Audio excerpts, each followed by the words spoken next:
a number. I am a person. If you have a problem, if no one else can help, and Do you reckon I could break my neck, Mr. Cannon? Would you believe J. Edgar Hoover and 10 of his When children? you're burned, you've got nothing. The state will self-destruct in 5 The seconds. following takes place between midnight and 1. Mrs. Kiel. Sorry, indeed, I'm needed elsewhere. This is Spybrary. Your host, Spywright's Jeff Quest. Hello and welcome to the show. This is Spy Rewind. I'm Jeff, and I am pleased to be joined by Matthew Bradford, Spy TV expert, and we are going to be diving into one episode of a Spy TV show and talking about that episode as well as all of the details about that show in general. Matthew, thank you so much for joining me again today. It's a pleasure to be back. I think it's been nearly a year since we recorded one of these, so it's great to do it again. Yes, we're back for Season 2. We're going to hit some more of these shows and release them. And guess what? We are back with a special Christmas-themed episode. We are back focusing on the holidays and gift-giving. And specifically, what show are we here talking about, Matthew? We're going to talk about The Wild Wild West, one of my favorites, though I have many favorites in the genre, so I might have introduced several of these as that. Another 60s staple from the spy boom. We're going to talk about an episode called Night of the Whirring Death. And correct me if I'm wrong, but were all of the episodes, or most of them, like the night of? Is that the gag? That was the gimmick for these ones. The way Man from U.N.C.L.E. is all the whatever affair. Wild Wild West was all Night of the something something. I mean, it's a little weird because it sounds sort of horror-y. There are only 2 real horror episodes I can think of, but yeah, that's how they did it. It's Night of the something, and it gets pretty forced pretty quickly. Well, and as our Christmas gift to you, you can find this episode on YouTube for free. So, go Google it, watch it, come back here and listen to us talking about it. Well, it's also on DVD. There's several iterations of the series released, and I think they're available pretty cheaply. Yeah. And this is a black and white episode, right? Because this show starts in black and white and then ends up in color. Yeah, the first season was black and white, and from then it went to color. And I kind of feel like maybe down the road we should do a color episode as well, because it's one of those shows that changes its identity a little bit when it changes to color, similar to the Avengers in England, similar to the Man from U.N.C.L.E. in America, where we talked about a color episode. We didn't talk about one of the black and white ones. I suppose we could at some point. Season 1 was black and white, and this is an episode from season 1, their December Christmas episode. The premise of this show, just widely, was James Bond in the Wild West. Hence the hero's name, James West. It's James Bond out west, essentially. And it was a time, the Western was still big on TV. I mean, it was going to be fading in the time that Wild Wild West was on. But when it started, it was still going pretty strong with a lot of big Western shows, Gunsmoke and Bonanza and stuff. And, of course, in movies, James Bond was the biggest thing going. So just like U.N.C.L.E. was essentially Bond on television, this takes the twist further and tries to combine those 2 genres. So Michael Garrison was the series creator and decided to combine James Bond with a Western. But I have to admit, I've never been a huge fan of Westerns. I know that that's sacrilege to lots of fans of vintage American movies and television. But yeah, it's, obviously there's some I love, but it's not my genre. But that doesn't stop Wild Wild West from being one of my favorites, because its Western elements are fairly minimal for the most part. It's a spy show that happens to be set in the Old West. And this episode really shows there's no horse riding in this episode that we chose. There's not even any train stuff, which it's kind of an atypical episode in some ways, because usually you have Jim West and Artemis Gordon riding around. They're 2 Secret Service agents in the Old West riding around on this gadget-laden train. Ross Martin is Artemis Gordon, and Robert Conrad is James West. And the train has all kinds of like a laboratory car and various gadgets in it, and luxury as well. Because again, this is Bond inspired, so they're living a life of luxury, traveling around in this train around the frontier. But yeah, this episode doesn't have the train, and it also doesn't have a big James West stunt sequence. I mean, he does swing on something at one point that we'll get to, but most of the episodes have a much more elaborate fight for Robert Conrad than this one ever does, because his big thing was doing his own stunts. He got pretty badly injured at some point on the show. So those are the bits that are a little atypical about this particular episode. But still, you can tell the Western aspect is the setting. It's set in California in the 1870s or whatever. 1874 is the date we got here. But the action is pretty limited to urban landscapes. It's set in a city such as they were in California at that time. And it's not really out on the plains or on the railroad tracks or anything like that. So, and that for the most part is true of the show. I mean, you do get more Western elements, obviously, with the train, and some episodes feature Native Americans and stuff like that. But for the most part, spying is the precedent. That's first and foremost. That changes a little in the fourth season. That's when it becomes more Western oriented and the themes are a little more Western, but certainly the first three, the emphasis is on the spying, and the Western is just the setting for the spying, which makes it unique from other shows, of the other spy shows of the time. You know, The Man from U.N.C.L.E. was contemporary, and the spy show it's most like is one we haven't talked about yet, but to me, Wild Wild West is the closest we ever got to an American version of the Avengers, in that it leans into the eccentric the way that the Avengers did. And this episode is certainly representative of that. In the Avengers, you would always have some series of eccentric characters who Steed and whichever partner he's with go and try to save from death or interview in the course of their mission. And Wild Wild West was very much the same, and also has the same kind of diabolical masterminds that the Avengers had, and also the same kind of really off-kilter plot. The color seasons got a little crazier. The black and white season that we're talking about is a little more grounded, but still has plenty of colorful masterminds, including this episode's villain, who is the only main recurring villain. There's a couple others who might pop up here and there, but over the course of the series, Dr. Miguelito Loveless was James West's recurring antagonist, and brilliantly played by Michael Dunn. So we watched, was the Get Smart that we discussed the pilot? I forget. I know we watched the pilot. Was that the main one we were discussing? It was the pilot, I feel like. I know I watched the pilot. Maybe it was the second one, though. Well, that had Michael Dunn as the villain. Because he's Mr. Big, right? Exactly. So what did you think seeing him again after seeing him on Get Smart? Well, he was great in this. I mean, the funny thing is I did a little bit of research. I'm no Matthew Bradford here, but I looked it up, and he was only in 10 episodes of this show, and this show had a ton of episodes. Like, I think they did 28 a season or something. Yeah. Crazy amount. And so there's a lot of episodes, but he was in so few, but yet he makes such an impact that you feel like he was in so many more episodes. Yeah, for a short man, he casts a very long shadow over the series. He definitely feels like an integral character, and, you know, 10 episodes is probably more than any other recurring character got on that show. It was always really welcome when you'd see an episode that he pops up in, because you know it's going to be a good one. And it's a good thing that he wasn't a regular, you know, like I think that would have been too much, but I'm sure it must have been kids in the 60s watching this were probably just delighted every time Loveless turns up again, because you know you're going to be in for a good story. Well, and when we talk about integral things to this show, I think the other thing that is so important is the theme song and the credits, right? And then those cut to commercials, right? I mean, because those are so distinctive and so unique. The bumper. Yes, the bumper things that they do right at the commercials, because it's so unique to what you would see in television at that time, I would say. Would you agree?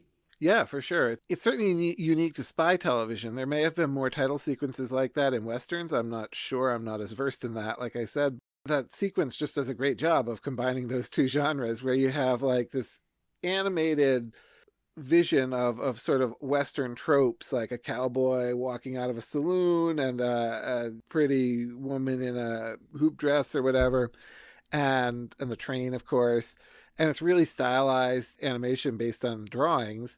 And then on the color seasons really uses color well too. It just adds these little twists of spy stuff into there, like, you know, the beautiful woman pulls out a knife and things like that. And the theme song is fantastic as well. Just one of the great theme songs, and also really manages to combine those elements. Like, you hear it and it does sound Western, but it also has this tinge of spy to it. It's really great. It does kind of walk that line. And then the great thing they do as they cut to commercials, they take a freeze frame from the kind of last shot and integrate that into this grid that they've created of various scenes. And by the end, you've seen it's changed from all of these drawings to all of the shots from various scenes in the show. Yeah. It's just so interesting and different from what you would see at the time. Yeah, and they would also, of course, do a similar thing to The Man from U.N.C.L.E. of every section ends on a cliffhanger. So when you come back, sometimes it sort of rewinds a little bit. You get like, it looks like certain death for Jim Moriarty, and then you come back and that was a bit of a cheat. There's actually, the fuse has a few more inches to burn, or whatever it is. But it's all commemorated in those drawings on the bumpers, which is wonderful. So in this particular episode, we start out in 1874 San Francisco. We see they hop off a stagecoach. We got Jim West and Artemis Gordon. They hop off their stagecoach, and Jim West sees this pretty choir director having this group of young street urchins, it looks like, singing some song by these toys, and he comes over and buys them all toys and starts talking up the young lady, right? And that's kind of like our introduction to these characters in this episode. Yeah.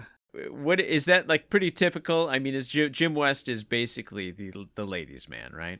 Yeah, for sure. He is in the mold of all the 60s spies. So he may be a cowboy, but his personality is much more James Bond, Napoleon Solo.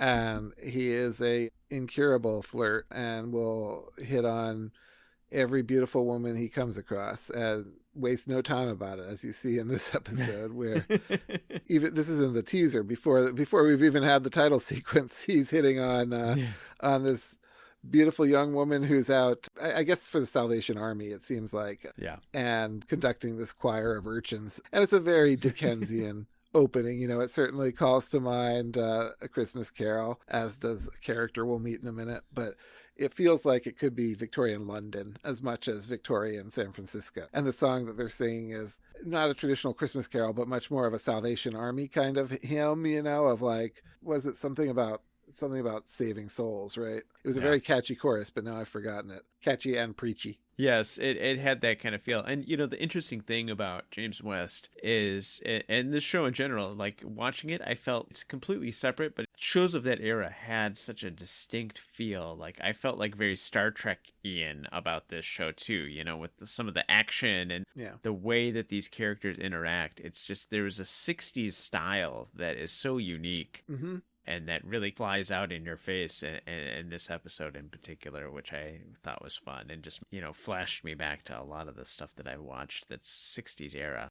Yeah, and I mean, you get another thing that typifies those 60s shows is they all have the same guest stars. Like Michael Dunn was on a Star Trek, right? Yep, he was, yeah. And I'm sure some of the other actors in this episode probably were too. They're certainly familiar faces, even if you don't know the names, to go with them if you watch enough 60s American television. You see all these people. Well, we get an 80s star. Well, I don't know if he was a star, but definitely somebody that fans of 80s television would recognize. Mr. Roper. Oh, right. Because as we watch, we see that the boys are there to talk to Mr. Ratch, who is he's basically like a Scrooge character, right? Absolutely. Yeah, Norman Fell. He's this banker who wants to collect money, and he hates giving up money. The boys are there to see him, and he's gone out to get the day-old bread, because they give that away on Thursday, and he can get it for free. And then he comes back, he's got pelted by tomatoes by the kids that are out front, because he's such a curmudgeon. So that was really funny, and he's like eating up the scenery in this scene, right? I mean, he's loving it. Oh yeah, for sure. Like, I mean, it's ridiculous. Some supposedly child comes forward to give him a present for free, a toy, and he's like, first he thinks he's gonna have to pay for it, and he doesn't want to do that, and then he's like, for free, huh? Let me teach you a lesson. And he takes the present and he says, never give anything away for free. Like he's Scrooge to the nth degree. Yeah. Well, then later he's talking to his underling, right? And he's like, what do you think of that? I got this for free, 100% profit. Yeah. It's just so crazy. But yeah, you're talking about him as an 80s star. I mean, this is nearly 2 decades before Mr. Roper, well, a decade at least. And he's already old. I mean, he's made up to look older in this role, but it's kind of weird that he would be a star a decade or more later, because he definitely is played as a very old character here. You knew he was just loving that opportunity to do that, so I thought that was really fun.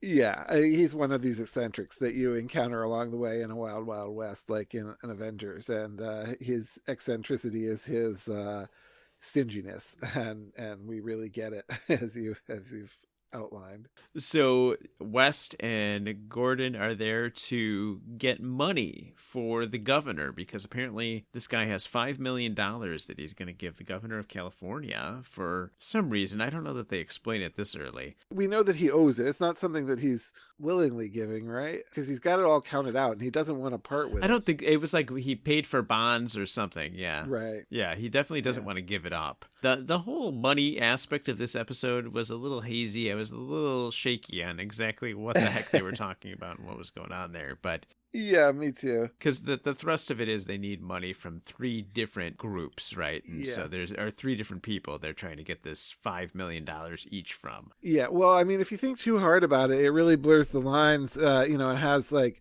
basically agents of the U.S. government collecting essentially campaign donations for a politician, like really, which has to be illegal on many levels even back then. But no, the reason that they're doing it from a spy standpoint is because if they don't get this money, then California is going to go bankrupt, which is a recurring theme in California's history and still often hangs in the balance today. Yeah, California is going to go bankrupt, leaving it to be potentially taken over by nefarious parties. So, that's the reason that they must. I mean, we don't learn that quite yet, but I think it helps to set that up at the beginning of recapping the show. There is a spy mission here. They're not just bagmen for the governor.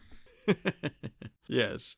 Well, and so this toy that the wannabe Scrooge has taken, we see a shot of it kind of on the march, and then there's this explosion right after James West had just gotten his $5 million. Mr. Roper has given him his money, and bam, the whole bank explodes in a pretty big explosion that I would not have wanted to have been around for that. I gotta say. Yeah, and there's at least 4 people in there, and at least 3 of them we know survive. It's kind of surprising, given the size of that explosion. Fortunately, our heroes survive it.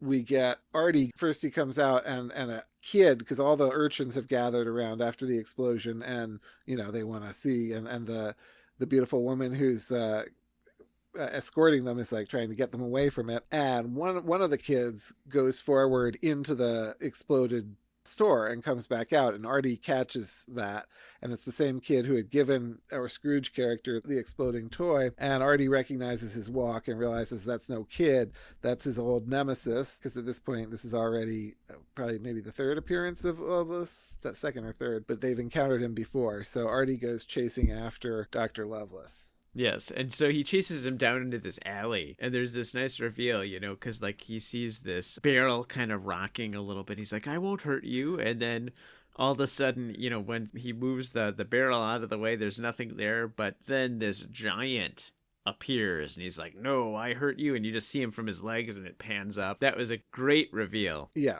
That's wonderful. And that's, of course, Richard Kiel, well known to spy fans as Jaws from the James Bond movies, The Spy Who Loved Me and Moonraker. But before that, he did his tour of several 60s spy shows. He was on An Uncle, and he was on Wild Wild West in a couple of different roles. But early on, as Dr. Lovelace's sidekick, which was a great pairing. The tall and the small, a pairing that would be copied years later in the 90s on the James Bond Jr. cartoon series, when they would always team up Jaws and Knick-Knack. Knick-Knack, the diminutive henchman from The Man with the Golden Gun, in a way that was obviously never happened in the movies. But, there's something appealing to that combination, and it works well for Dr. Loveless to have Jaws as his sidekick, Voltaire. And Voltaire is just such a great name for Richard Kiel. And Richard Kiel does get to talk in this episode, unlike as Jaws and unlike a lot of his appearances. Another good spy one that he did along the way was The Man Called Dagger, before Bond, but after this. But yeah, poor Ross Martin is no match for Richard Kiel. So when that barrel moves and he finds himself face to face with Richard Kiel, he's out for the count. At least he doesn't try repeatedly punching him in his metal mouth, the way Roger Moore never learns not to do. But he gets knocked out very quickly. I think the pairing of the two of them worked really well. It was really fun, and Kiel did a great job with this role. I mean, given that you don't hear him talking in the Bond stuff, he did fun. He seemed to really be enjoying it too.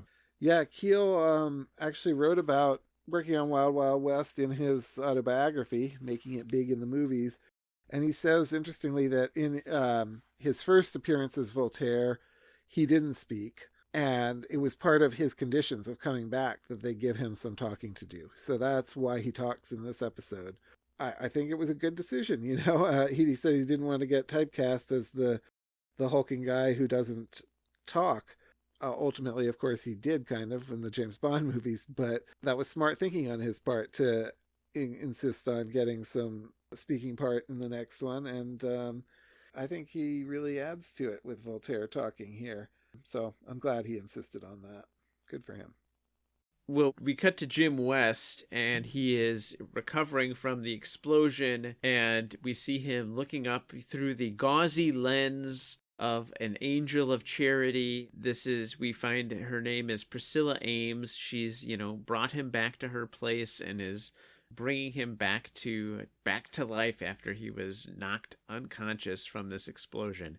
And tell me first, this is a thing, right? Back in the 60s, this gauzy kind of they put what do they put on the lens? They put some sort of oil or something on there to kind of make it look a little funkier, right? Vaseline is the classic thing you hear about. Vaseline on the lens that was done originally to sort of mask the wrinkles or age lines of aging actresses, but also has that kind of fantasy effect of a man drifting back into consciousness.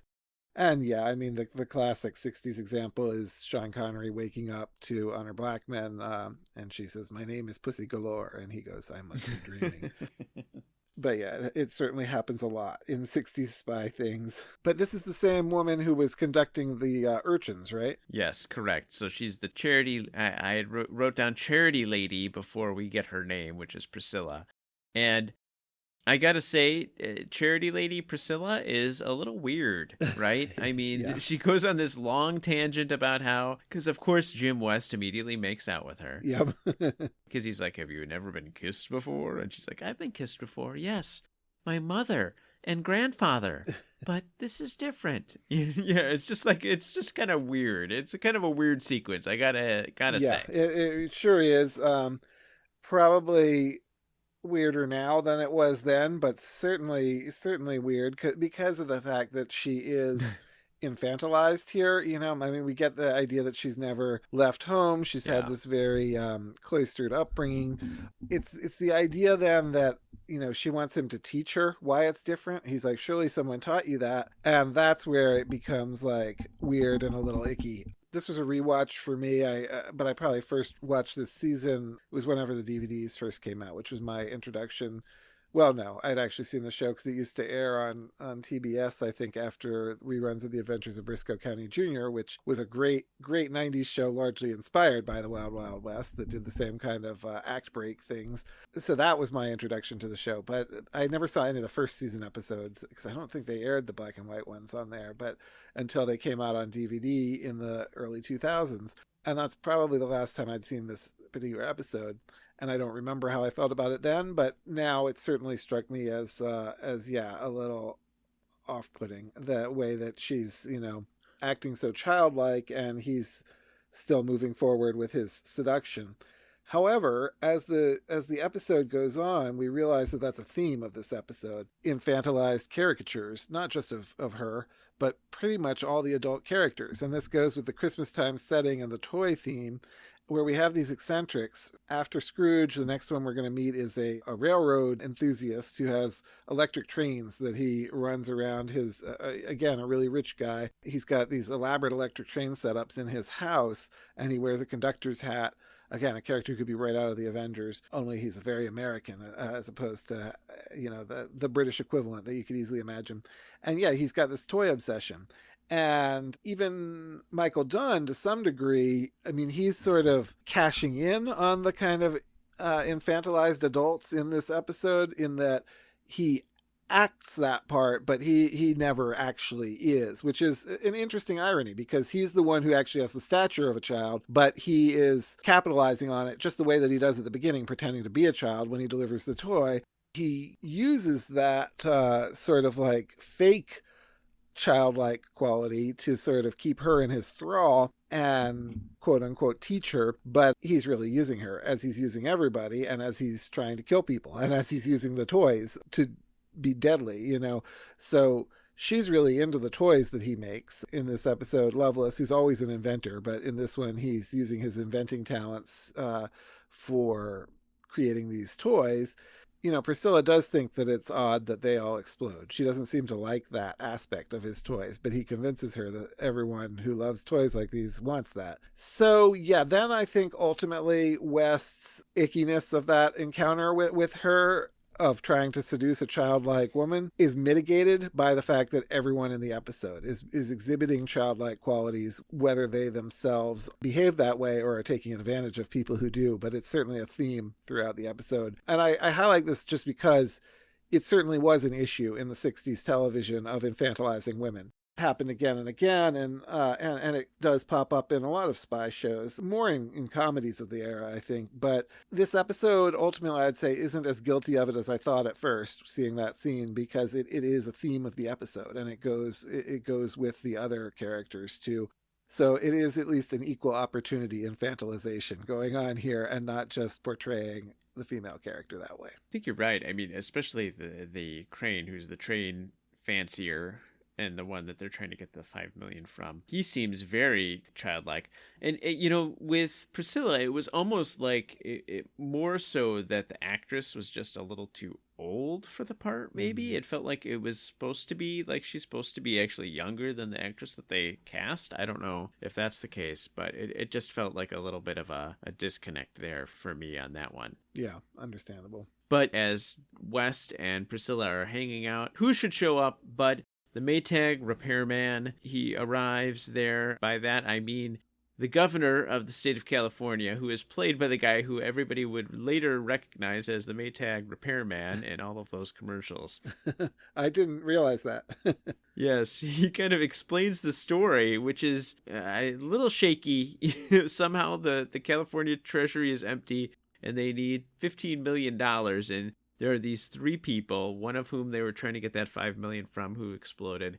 Then there's the train guy, Crane. And then there is Bessie, who is this madam of a house of ill repute. They need to go and get the $5 million from, so they total it up to 15. Right. And so this is and there's this kind of interesting discussion about legitimacy and, you know, shadiness that the governor gets into with West. Right. What did you think of that whole thing where he's trying to kind of justify working with these people who are maybe a little less than on the up and up? Well, it's interesting what I was talking about in terms of the ethics of government agents working for a politician. But it goes, this is the Christmas theme of the episode, which gets a little lost after that opening sequence in terms of, other than the fact that the climax takes place in a toy workshop, we do get away from the Christmas time a little bit. But the theme of it is a Christmas theme, which is the rehabilitation of bad people.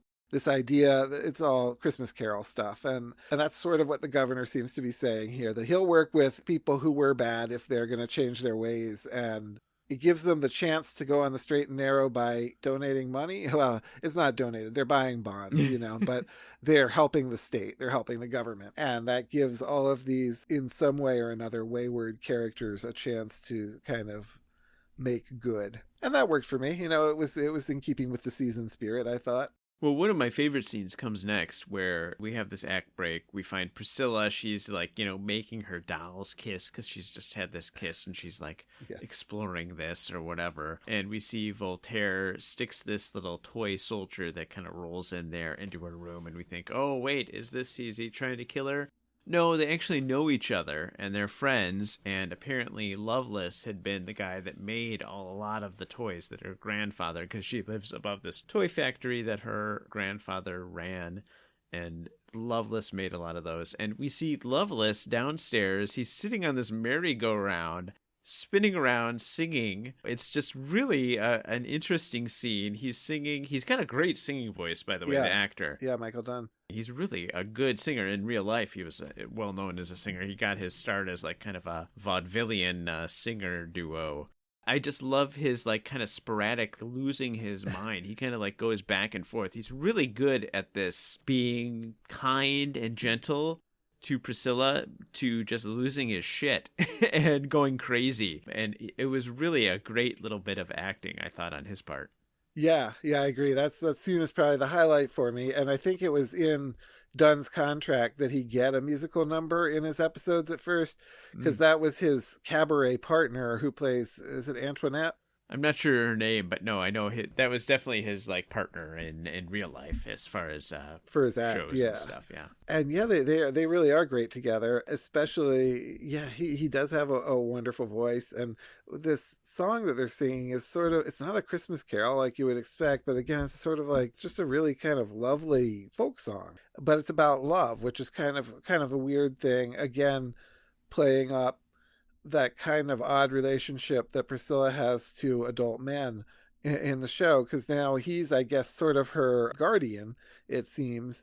But at one point he has a line, well, he's kind of mad, but he's kind of happy that she was flirting with West, because he sort of counted on it, but he's also kind of mad about it.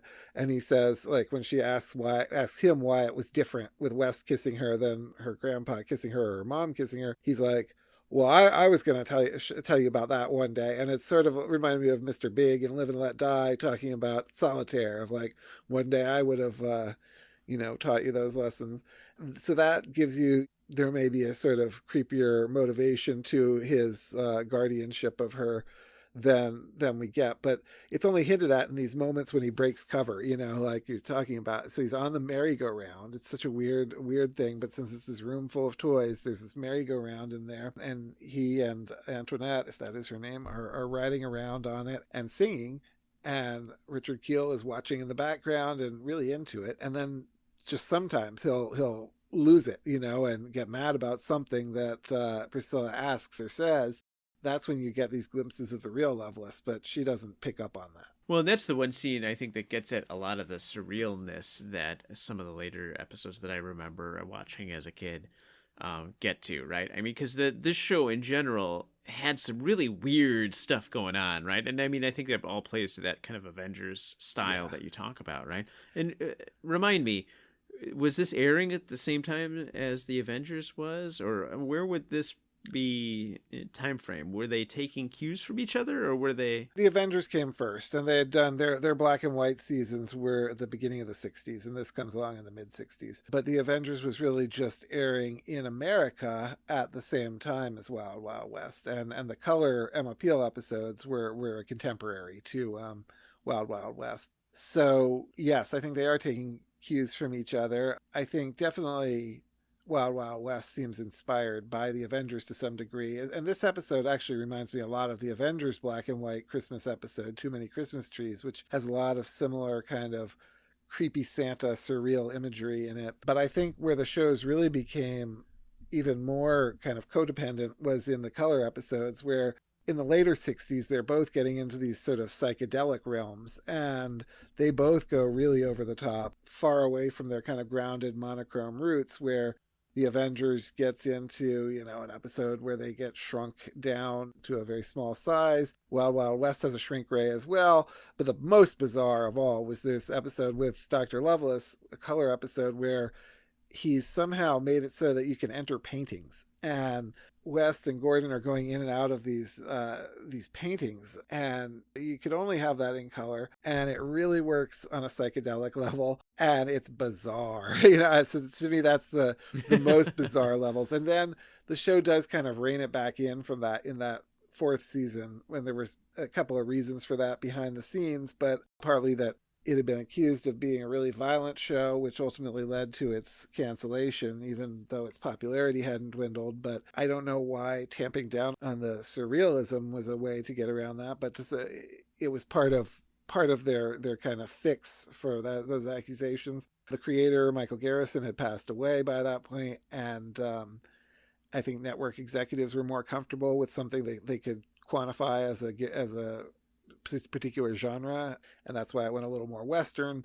And then also Ross Martin had a heart attack during that season, and there were kind of a number of sort of fill-in guest agents. So that season was upset in a lot of ways, but did become more Western and a little more realistic, going back from the psychedelic excesses of the second and third season. Yeah, both the Avengers and the Wild Wild West were spy shows where you could have man-eating plants or paintings that you can enter or shrink raise, and it worked. It just felt like part of, it went with the genre, and it goes with the comic books as well. Like I lump the Steranko Nick Fury into the same sort of category, where you'd have these psychedelic montages. There was something about the psychedelia of the late 60s that worked so well with those color genre shows, and particularly the spy shows. And yeah, Wild Wild West is a very strange show at times. This one only hints at that. What we do see is James West goes to find this railroad guy, and we get one of those action sequences. I know you said there weren't as many, but we do get a little bit of a fight sequence in that scene. Yeah. Where he goes and has to break into the house to get there. And you do see a lot of that athleticism. Like, right. I was watching and I'm like, wow, okay, no, that's actually him doing these stunts where he's rolling down the stairs and all of this stuff. So he's really doing this stuff. Right. It's very brief compared to some of his bigger fights, but yes, you fully get that this is him. He's on camera the whole time. Actually, you're right. It's a very good example of that, in that there's no cutaways, and you see his face. And he was an athletic guy, and a gymnast, and he can move horizontally through the air. That's in that scene you're talking about. And it's a weird, because it's not really a very motivated fight. It's just that he wants to get through to see this guy. So it's kind of like he's fighting the guy's guards who he's trying to see. But yeah, he does have a fight, and at one point just kind of hurls himself horizontally through the air at someone, which is impressive because you see his face the whole time. Yeah, well, and it's a contrast because, you get Jim West, who is the man of action, obviously, of the show, versus Artemis Gordon, who is the man of disguise / tech Q kind of character. And we see him use his skills in the other scene where he goes to talk to Bessie, the madam, and develops this persona of this Italian opera singer and does this whole Italian opera aria as a way of getting up to her, right? And so I just thought, if you're trying to get a contrast of these two characters, you couldn't really find a better one, right? Because you see one is using his fists to get to his quarry, which is Crane, the railroad man, and one is using all of his skills as a mimic or a master of disguise to get to his quarry, Bessie, the madam. Yeah, you're right. Absolutely. It does showcase both characters in their element. We don't actually get a full-on disguise from Ross Martin in this episode. Another thing that was kind of a recurring element of the show. We get him, in this character of this opera singer, but we don't get, he would do a lot of more elaborate disguises involving facial hair and capes and stuff like that. Yeah, it's one kind of bizarre. I never quite caught how he knew that she had a thing for Italian opera singers. Like, was there something specific? I think it's just a general thing, Matthew, that women will be enamored with Italian opera stars. Okay. It's just a thing. Yes, the pop star of his day, I guess. Justin Bieber. That's kind of his thing. Right. But it plays with that character, Bessie, who, in the theme of being a bad person who wants to make good, she's also a lower class person who wants to be classy. And opera is classy, obviously. So it does appeal to that aspect of her for sure. It's another example of how this is a spy show, first and foremost. That's such a secret agent thing to do, of taking on a persona to get to know someone, to take them into their confidence, even if he's ultimately going to have to in some way betray her. And he will have to in some way, because he's promised to take her to an opera that he's going to perform. Obviously that's never going to happen, no matter what does happen. So there is a level of betrayal involved in this performance, just the way there is anytime a spy goes undercover in a bad guy's camp. He is sweet talking her. When West is there, there's this explosion there. The train, Loveless has managed to get Crane a train that is set for explosives, and that explodes, and West ends up back with Priscilla again. And at the same time, Gordon is sweet-talking Bessie, and she has something that she's gotten. It's this music box and a snow globe that those explode. And the best part is, and this is not something I noticed, but my wife noticed that the door, when the explosion happens, it blows in from the explosion rather than out, which, not necessarily something you'd anticipate, but, we are talking 60s television here. Yeah, I didn't pick up on that. Well, they start smoking before they explode. I thought it was a gas. I thought he was like changing up his methods and this was some sort of gas, but no, apparently it was just the smoke of the fuse or whatever before the bomb, because Gordon manages to throw the snow globe out the window, much to Bessie's dismay, because she's really into that snow globe, which I guess was kind of a novelty at the time, right?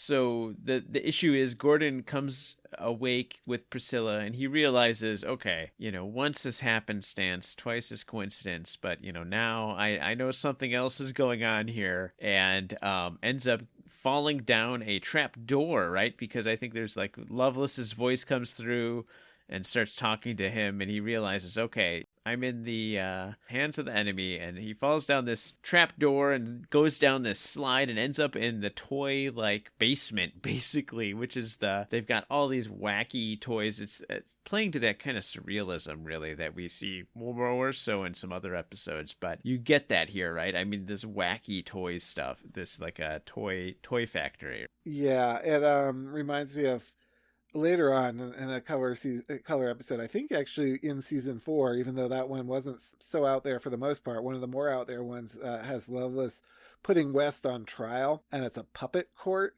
Like all the members of the jury are life-size puppets that Loveless controls. This is almost like a precursor of that in some ways. It's this, room full of toys, including a scary kind of jack-in-the-box punching bag that, like, one of those things where you punch it and it's going to bounce back up again. But before he gets down there, he does confront Priscilla, which is interesting because, his first scene with her waking up was all flirty, why is kissing you different? But now, just like Sean Connery would make that change from flirtation to gruffness, he is hard on her. He's like, realizes that it's not a coincidence that he keeps waking up there, and he's interrogating her a bit. And, again, that plays kind of weird with this very childlike character. It's a sort of strange relationship there, because it's almost like he's roughly interrogating a child, but it still works because it's, it does show that West has that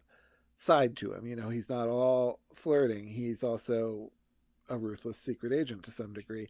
And it's not, I don't mean ruthless like he doesn't manhandle her or anything, but he takes a decidedly gruff tone with her, and she says, yeah, I don't think I want to kiss you anymore. So she realizes that he's something else as well. He's not what she thought he was. And then, he hears Loveless's voice and ends up going down that trap door. And that seems like a surprise to her too. She didn't know there was a trap door there. And I think that's maybe the first instance that she starts to question Loveless a little bit, which will build up. But for now, she's always seen him as a good guy and defends him. And I think seeing that he has a trap door built into her house sets off some alarm bells. Well, hopefully. I mean, let's hope so. Anytime you find out you have a trapdoor in your house that you didn't know about, I would hope that would raise some alarm bells. Let's just say that. Yeah. He ends up in the basement, and the other part that it reminded me of was really the early Batman, right? The 60s Batman. That said, though, well, it has that vibe in the production design and stuff. The fights themselves are very different, where there's no campy whack smack. This is really seeing action. When the fight happens, we get, as we were talking about before, we get Robert Conrad's athleticism and in a way that Adam West just didn't have, and that show wasn't interested in doing. And we get like a real choreographed fight and not silliness like Batman would do. Yeah, no, definitely. We see him, he's like kind of like swinging on this thing, and Loveless manages to throw some sort of like, I don't know what the weapon is called, but it's one of those things where you throw it and it wraps around their legs and ties them up. Ebola, yeah. Yes, thank you. And so he gets tied up, and they stuff them into this, like, opening up one of those bouncing punching bags that you punch and it, like, bounces right back up, and they stuff them in there, which is just fun. I mean, it's like, that's the thing. I mean, as serious as the fight scenes are and some of the interactions are, there's just elements there that you just kind of smile at, right? And you just kind of love, because if you get the vibe of this show, I think you're going to enjoy it. You just got to be on the right wavelength for it, right? Right. And that's why, I mean, I would really say it's for people who like the Avengers, and vice versa. If you like one of those shows, you'll probably like the other. If you don't, you probably won't, Yeah. What you said there about Wes swinging on something, that's a key moment, because pretty much every episode, Wes finds something to swing on, some sort. And that is actually how Conrad got injured later on, swinging on a chandelier, I think. And he dismissed it as, it was just a chandelier gag or something, like it's something common enough that he had a term for it.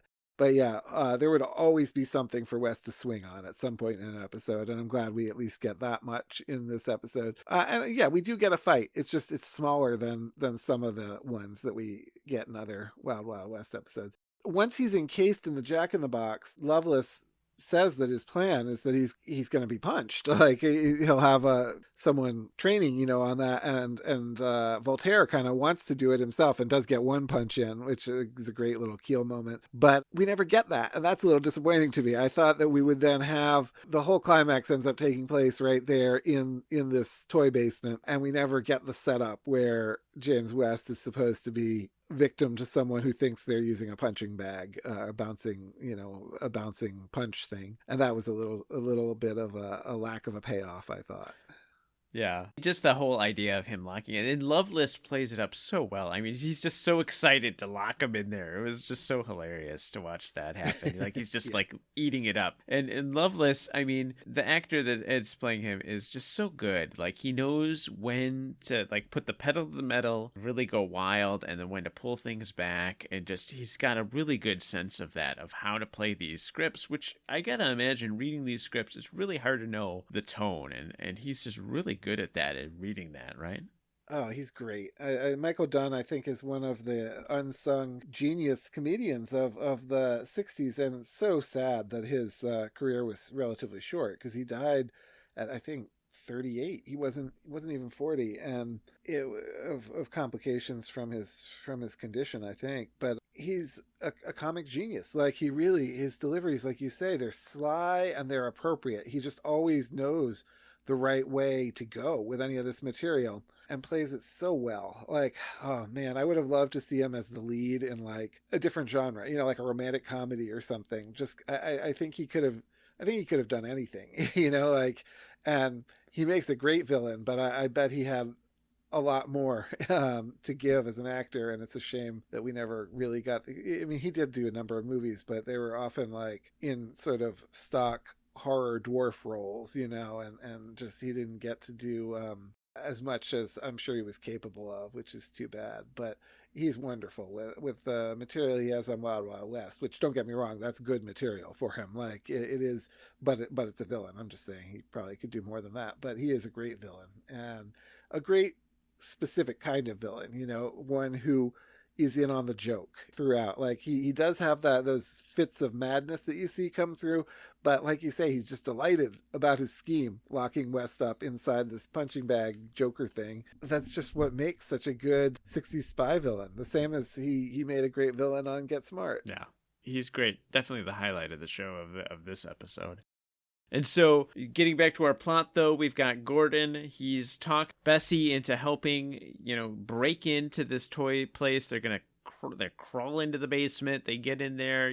They find the two other guys. They find Ratch, the Scrooge-like banker, and Crane, the railroad man. Somehow have been like captured, and they're like mummies, like locked up in there, and he's keeping them for some reason. I don't know that was super clear, but he finds them, and then of course he finds West and releases him, which leads to a giant final big action sequence, right?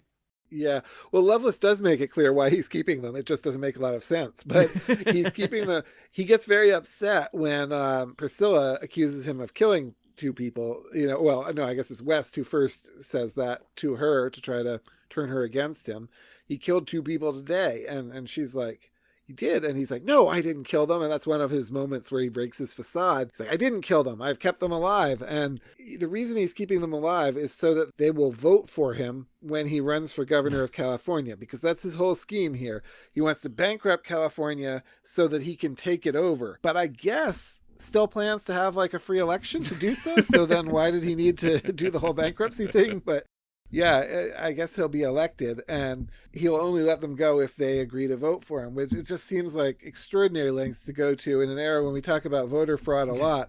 The idea of actually tying people up and keeping them in traction until they agree to give you their individual vote is quite extraordinary. But the scene where Artie and Bessie find them is great, because it's a very kind of, again, another surreal image of these two mummified guys in traction, but they're in like forced traction. So their arms and legs are held up but by chains, like they're chained to the ceiling. They're lying in hospital beds, but limbs chained to the ceiling, and until Artie comes in and frees them. Well, it all leads up to the big action sequence where, they're in this toy facility and they're dumping marbles all over the place, and the villains are falling on the marbles. It's like kind of a Scooby-Doo kind of a thing going on here. Loveless hops on a sled and slides down this ramp right out this secret, like, kind of flap in the door, and Voltaire is there to grab them, and they both hop into a stagecoach and take off and get away, and of course everybody's like, oh, we'll find them eventually, and West is like, I don't know about that, but in the end it's kind of like a happy day, like, we won, everybody shows up and takes the villains in custody except for Loveless and Voltaire. Yeah, they save Christmas. Loveless always gets away in some, often involving a shoot, but in some kind of elaborate way, and that's part of the fun of his appearances, not only his schemes but his getaways. And yeah, he lives to fight another day. And then we've got kind of like a happy resolution where the governor sort of reiterates his plans for these formerly bad people to show their good side and rehabilitate for Christmas, kind of. And we, as I say, we've gotten away from the Christmas theme other than the toy room climax, and this sort of brings it back again with the governor's talk of rehabilitation. It does seem, I mean, obviously this wasn't a reference since the movie hadn't come along yet, but it has a kind of Home Alone quality to that fight using the marbles and stuff like that, which fits it in the Christmas pantheon, even though I doubt it was any direct influence on Home Alone. But decades apart, they share that toy fight magic. Yeah, it was a fun sequence. It ended fine. I think it was a really fun episode. And one of the interesting things, it had Mark Rydell is the director of this episode, who went on to direct On Golden Pond and get an Academy Award nomination for that. So that's interesting. And I guess you probably know more than I do, but one of the writers was also an actress, a regular actress on The Man from U.N.C.L.E., which I thought was interesting. A little spy connection there as well. Oh, really? I didn't know that. That's really interesting. That's Lee Chapman we were talking about, right? Yep. Yeah. So she co-wrote this episode. So, and it's just interesting, the interconnections of that 60s spies television that you can see all over the place. It's so funny because you get that with actors and writers, right? Everybody was jumping back and forth between all of these shows. Yeah, that's really interesting. I mean, she wrote, I know, for a number of spy shows. So you've caught me off guard. Probably should have known she was an actress. I got to look that up. But I know she wrote a Mission Impossible and Takes a Thief and some other things. So, and she was on Uncle. That's really cool. So that's this episode. Anything else about Wild Wild West that we didn't talk about that you really wanted to get into here? I mean, throughout the show, as is its blueprint, we've been able to veer here and there and talk about a lot of aspects of it. So not really. I mean, just, I suppose one other thing that we don't get in the black and white is, as Al Pacino puts it in Quentin Tarantino's Once Upon a Time in Hollywood, Bob Conrad in his tight blue pants. We don't get to see his kind of trademark outfit in black and white, because he wears a blue suit a lot in the color episodes. And yeah, I suppose they are pretty tight pants.